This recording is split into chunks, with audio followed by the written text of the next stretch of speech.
Welcome to Cyber Threat Intel, your go-to source for the latest updates, news, and insights on cyber threats. Our goal is to arm you with the knowledge to protect yourself in the digital age, whether you're a cybersecurity professional or just curious about the threats lurking in the digital shadows. Make sure to subscribe now on YouTube or your favorite podcast listening platform to join us on the front lines of cybersecurity, because in the world of cyber threats, knowledge is power. Hey, welcome to Cyber Threat Intel. I'm your host, John Good. This is episode number 39. It is Wednesday, May 22nd, 2024. If this is the first time you're joining the show, welcome. Glad to have you here. If you've watched another episode or caught some other content and found the show that way, then glad to have you back. Glad to see you returning always. So if you need to grab a snack or a drink, something to get you through the content, make sure that you go ahead and do that. But with that being said, let's go ahead and flip over to the screen and get into the content. All right. First article here, Zoom adding post-quantum end-to-end encryption to products. Video communication giant Zoom announced on Tuesday that post-quantum end-to-end encryption, E2EE, has been added to Zoom Workplace.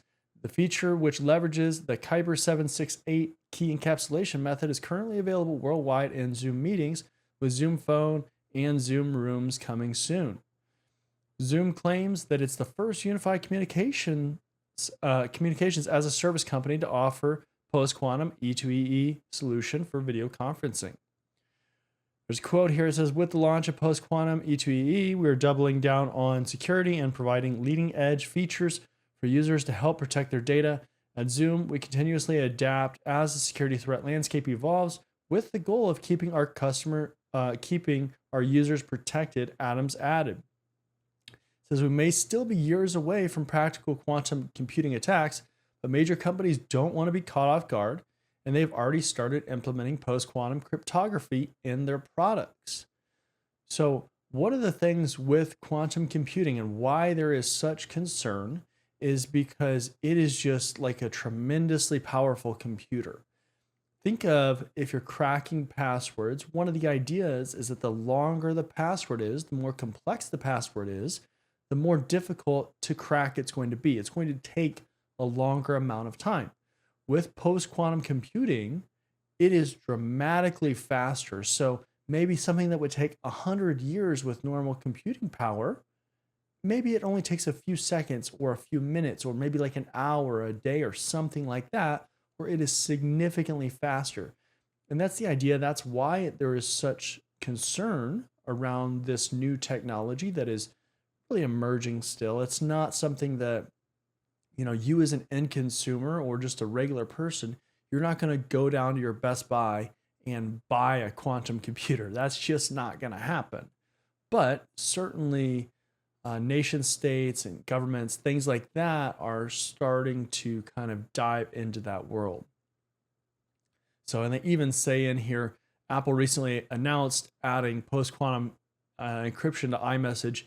HP added quantum attack protection to the firmware of several business PCs. So a lot of companies are trying to do it. It's not just Zoom, but certainly that is a good step forward. Next article here, Rockwell Automation. Rockwell Automation warns admins to take ICS devices offline. Rockwell Automation warned customers to disconnect industrial control systems, ICSs, not designed for online exposure from the internet due to increasing malicious activity worldwide. Network defenders should never configure such devices to allow remote connections from systems outside the local network. Of course not. By taking them offline, they can drastically reduce their organization's attack surface. So one of the things with remote access compared to physical access is clearly you don't have to be in the specific location or office or room or building or whatever where that system is. You can remotely access it from wherever in the world. And that's certainly always dangerous. The more critical a server or system is, and if you allow remote access, the more dangerous that is, the wider your attack surface is.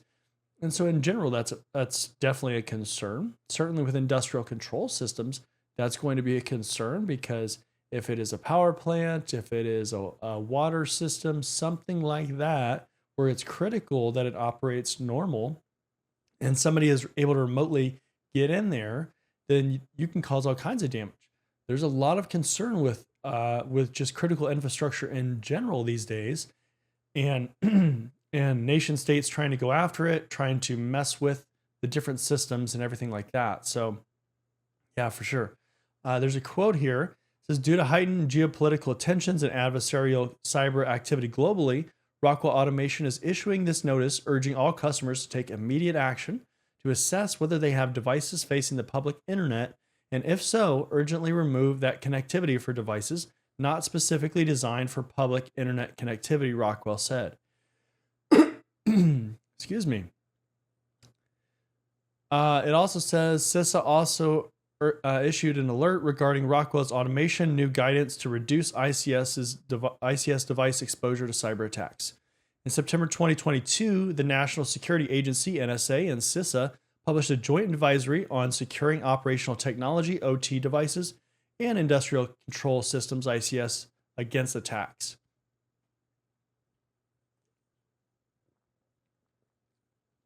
So there's definitely a concern with these ICS systems, and again, just being able to remotely access them and remotely affect their normal operation. All right, let's keep moving here. Next article here: critical Fluent bit bug impacts all major cloud platforms. Security researchers have warned of another critical software supply chain vulnerability, this time affecting a popular logging utility with 13 billion downloads. That's a ton. Tenable claimed that a memory corruption vulnerability, CVE 2024-4323, in Fluent Bit's HTTP server could potentially result in denial of service or a DOS, information leakage, and remote code execution, RCE. Named the bug linguistic lumberjack, warning that it is heavily used in almost every major cloud provider's infrastructure. It also says access to a variety. They were doing a test. They were able to access a variety of metrics and logging endpoints internal to the cloud service itself. Tenable explained in a blog post. Then it says among these endpoints were a number of Fluent Bit instances. Access to these endpoints alone could result in a cross-tenant information leakage. But after testing Fluent Bit in a separate, isolated environment, the researchers happened upon the memory corruption issue detailed here. So certainly any kind of cross-tenant access in a cloud environment is a serious thing, because if you go to AWS and you're able to access other clients that AWS has or other customers, that's a serious concern. You're not supposed to be able to do that. As a service provider, you are supposed to have isolation between the different customers that you have. So logically separating or physically separating those devices. Typically, it's not going to be, a network stack or a rack per customer. They're going to logically have you separated and kind of on the back end manage that. That's certainly a concern. And then obviously memory corruption is definitely a concern as well. It says Fluent Bit is a lightweight data collector and processor used as a logging and metrics tool by AWS, Google GCP, Microsoft Azure, and several cybersecurity vendors, including Trend Micro, CrowdStrike, and Splunk. Other big name brands such as Cisco, Walmart, LinkedIn, Intel, and Adobe are also users. So certainly some substantial cloud providers, some substantial companies that are involved with that and using that. So that is definitely a concern. And now it also says linguistic lumberjack is fixed and the main source branch is expected in release 3.0.4 Linux packages. So just like anything, if you are in control of updating packages, updating software, applying patches, whatever, however you want to phrase it, is there a fix available? That's kind of one of the initial mitigations that you should be looking for if you have a vulnerability that's found. So whether that's found through penetration tests, if it's found through vulnerability scans, whatever the case is, if there's a patch, that should be your first step. But that is not always the first step that people take. Sometimes people try to think of band-aid solutions or well, we could just implement this control and then that kind of goes away. Or you could just patch it. You know, it's not that bad. Just patch it. Microsoft's next article, Microsoft's latest Windows 11 security features aim to make it more secure out of the box. On Monday, alongside a host of new PCs powered by Copilot, Microsoft revealed new security features for Windows 11. There's a quote here that says, "We've not only built new security features into Windows 11, but we've also doubled down on security features that will be turned on by default," the company explained in a blog. It also says, to start, Microsoft is enhancing out-of-the-box hardware security by making sure all Copilots and PCs, or Copilot plus PCs, will be secured core devices, according to the release. Secured core PCs provide advanced firmware safeguards and dynamic root of trust measurements to help protect from chip to cloud, the blog states. The new PCs will also come with Pluton, the company's zero trust based security processor enabled by default, ensuring more built-in security for users from day one.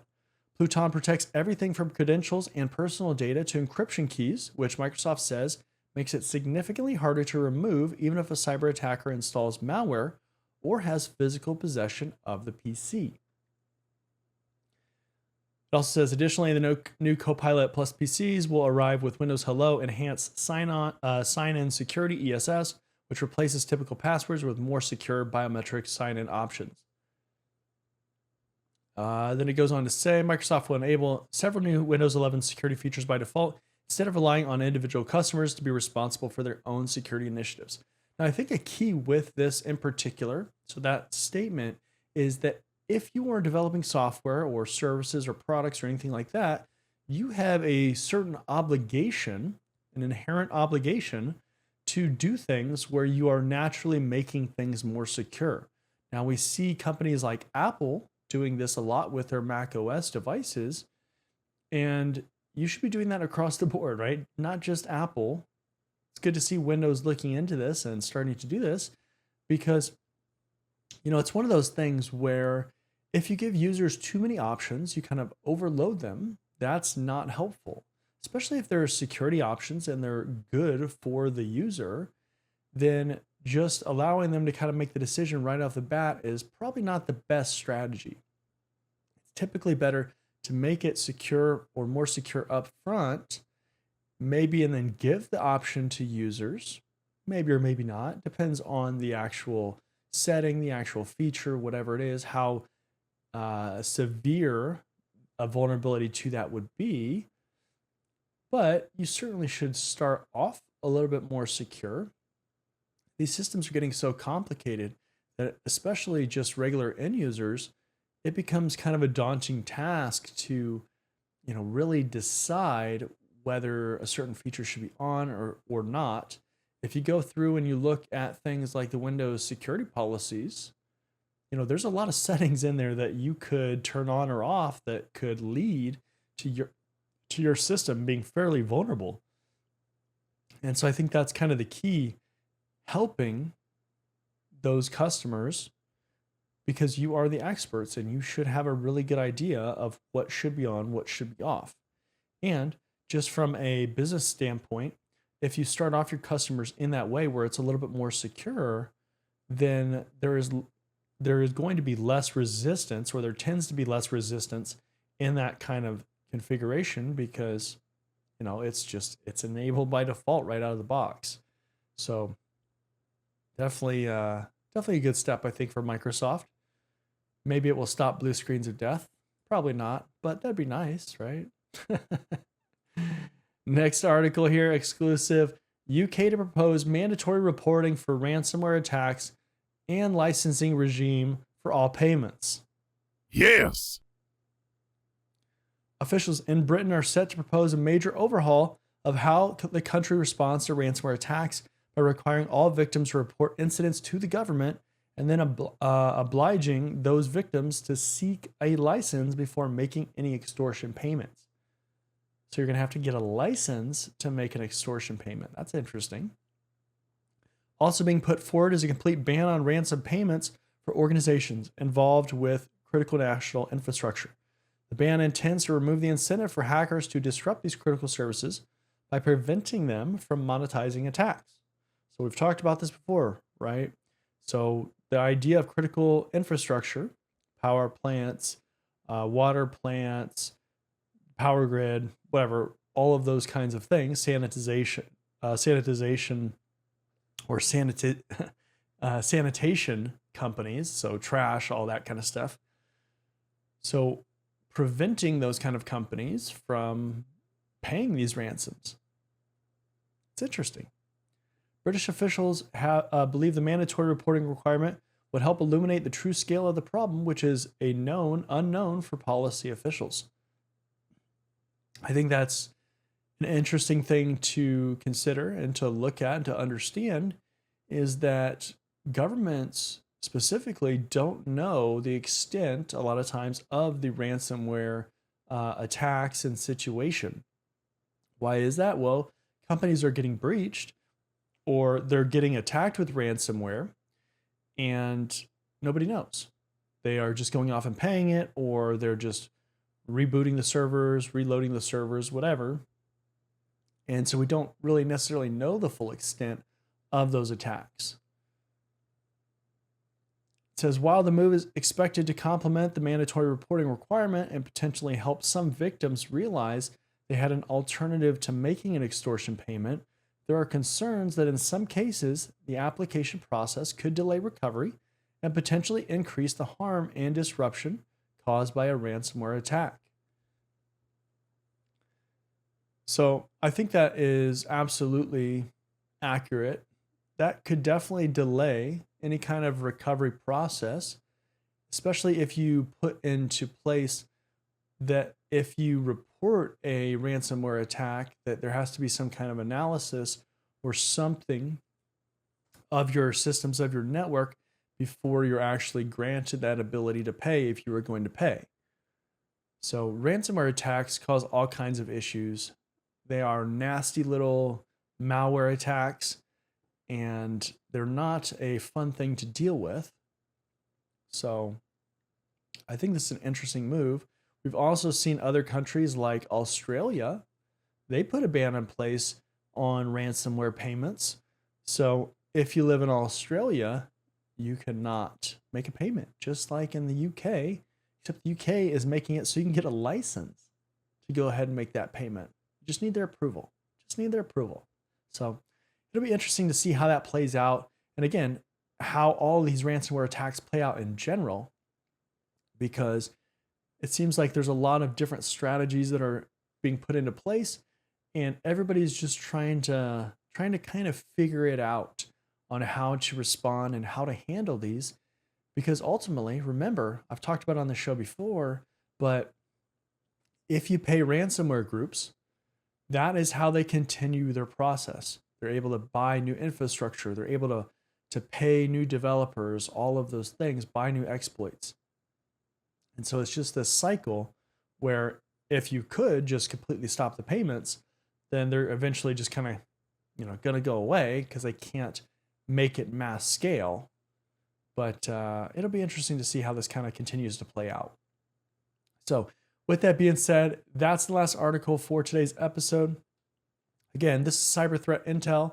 It's episode number 39. It is Wednesday, May 22nd, 2024. I'm your host, John Good. Appreciate you joining me for the episode. Hope to see you in a future episode. And with that being said, let's wrap it up for today. Have a great rest of your day. See you later. Are you tired of overpaying for cybersecurity training? Are you interested in training from industry professionals? Are you looking for cybersecurity career services? If you answered yes to any of those questions, then cybertrainingpro.com is the perfect platform for you.